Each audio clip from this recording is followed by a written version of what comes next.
Welcome to I Want a Lockpick. We did all of the backside worlds completely, and now we have to go to the Great Beyond, whatever this is. So, yeah. There's step. What is this? What is this? What is this? There's some open world exploration that we're not going to talk about. The PDA. Uh-huh. Okay, yes, release candidate. Why do we have this key view? How is this gonna be open world? It's totally gonna be that, isn't it? Like we had a teaser of that in the A Way Out finale, and now, okay, demo. Okay, so there is a demo thing here. What? Why is this like nothing? Spent way too much time trying to figure out what the heck this was, like input point, output point.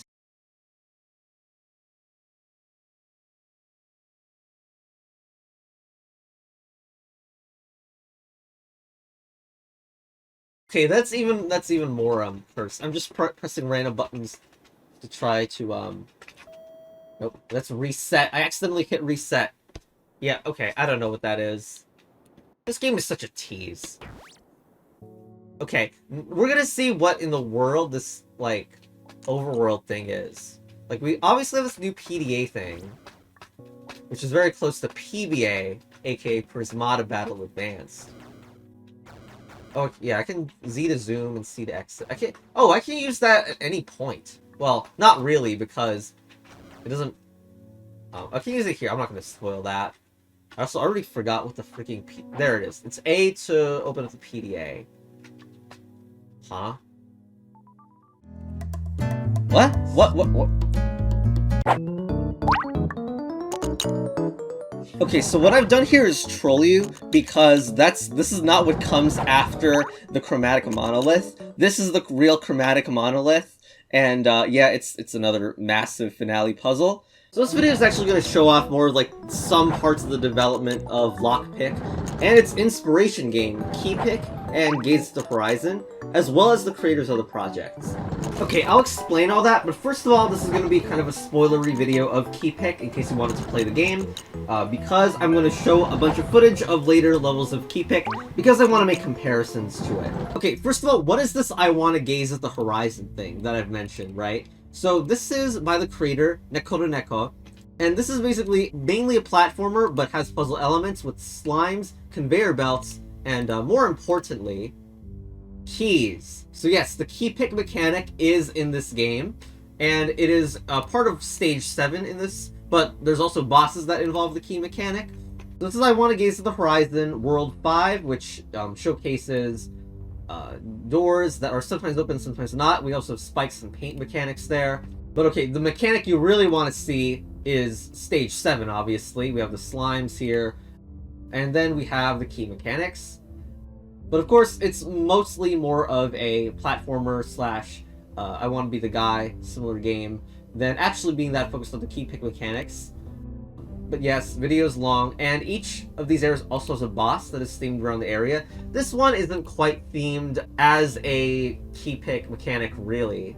Although, you can definitely see... I think the mechanic here is actually that you press buttons in order to switch the colors around. But in any case, you can see the beginning of the KeyPick mechanics here. And after I Want to Gaze at the Horizon was released, we had I Want to KeyPick 100, which is this entire thing with 100 puzzles, and there is the final boss. I don't think it's spoilers to say because it's literally in the showcase screen. But yes, we have a final boss with the KeyPick mechanics and complicated puzzles, as well as the mechanic. Many of them are used in Lockpick, and of course some of them are completely new. So, what does it all mean? Well, I Want a Lockpick is a fan game of I Want a KeyPick.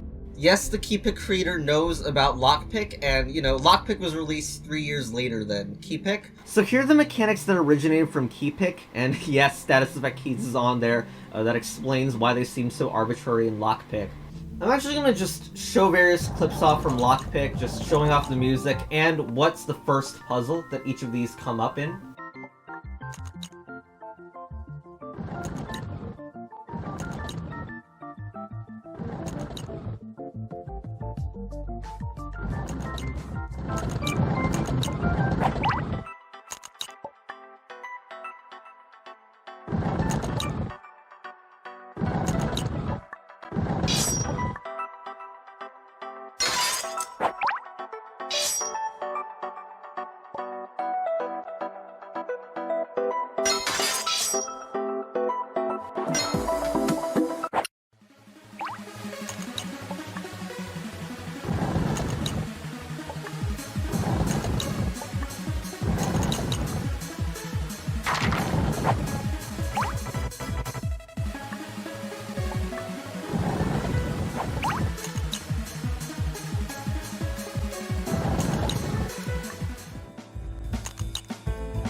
Okay, so here's a comparison of the two games again.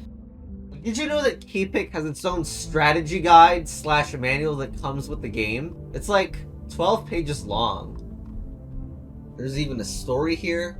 Kira to yobareru shujinkoを動かしてdungeonさ Oh right, you can't read any of that. Also, because it's an I Wanna Be the Guy fan game, there are a few quirks that are a little odd. For example, there's no undo. Lockpick implemented the undo feature, but in this game, there's only one save per floor and you can only reset to it. Unless you pick mad difficulty, in which case you get only one save. Yes. There are also bonus secret keys that are just right there in the manual. The way to access some of these, I really don't think you can do this without just looking up the guide. Like, it literally tells you to go click the URL and read what it says. In one of these, you just die to get the key. In one of them, you take the longest path possible to get the key. And one of them is straight ripped from Braid, where you have to wait for like a minute to do it. Lol.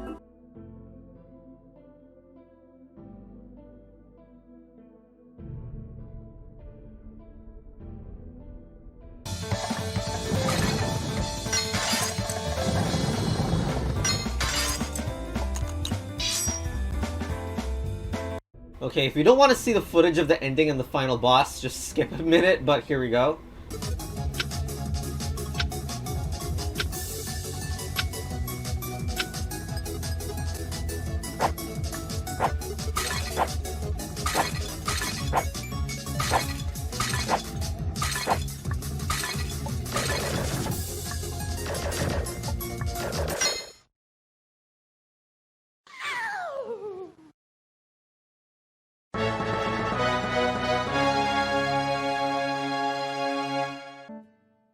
Yep, there's extra stages, which really look just like the stages in Gaze of the Horizon.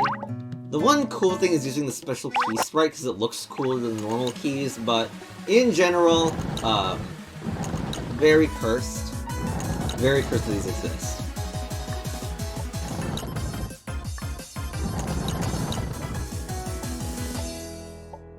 Now this video isn't really about Lockpick, but it's nice to point out that I'm basically nearing the end of part 1 right now, and there is a devlog, 3 devlogs here actually, for part 2 being in development, and some slightly, but not particularly spoilery screenshots, like here is the one that shows off Hub B, and the warp rod. Oh, the warp rod.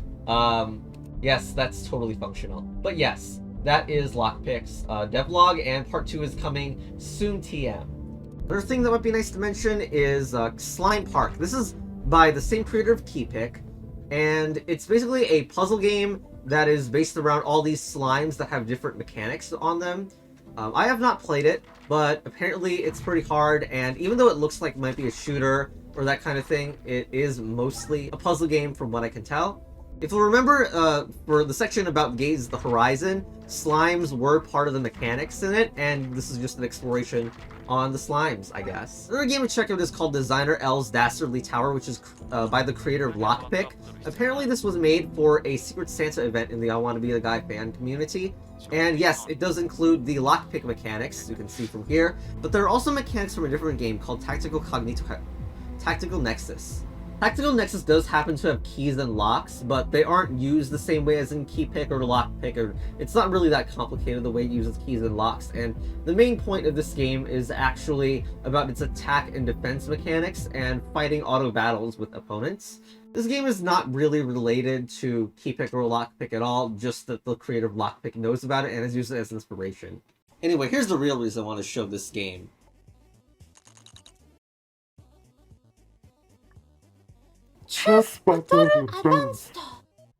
Anyway, I've saved the best for last because the creator of KeyPick is actually also the creator of these Baba animations you might have seen, where Baba is combined with other games or funny concepts. For example, this Parabox one. There are like amazing memes in here, like Baba is Word, opening up a Word document. There's just a lot of really creative stuff on here, and you should check it out. But did you know they have another game in development? This is KeyPick 2. Okay, I don't know if it actually has a name yet, but from what I've watched of it, this is not completely a KeyPick game. There's seemingly some open world elements where you can bring keys between rooms, but also entirely new mechanics that involve transporting boxes around or changing the size of spikes. There's this sort of odd mechanic where the same thing that doubles the size of spikes also doubles the amount of keys for that color. I also think the fractional and decimal key meme is becoming real. I mean, look at this. There are blocks that contain keys, there are timer blocks that destroy themselves after a certain period of time, and also what can only be described as Wingding's KeyPick. Yeah, so I'm really looking forward to this game. It looks like it's going to be amazing. So yeah, I hope you enjoyed this video, just showing a whole bunch of other games that are inspirations or related to Lockpick in any way. So not only do you have Lockpick Part 2 to look forward to, but also the original creator's KeyPick sequel. See ya.